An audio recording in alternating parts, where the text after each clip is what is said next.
This is washing machine strip down level 10. Look at all this. Look at all this mess you've got to strip off.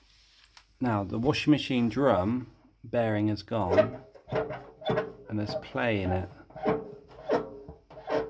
Now what that's done is the element down here, the element that sits in that hole there, where the drum's got play, it's rubbed through the element and caused it to short out, because the bottom of the drum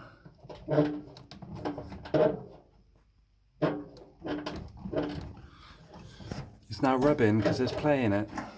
So it's quite a big job, quite a big strip down, but the bearings are only £15, so cheaper than the new machine.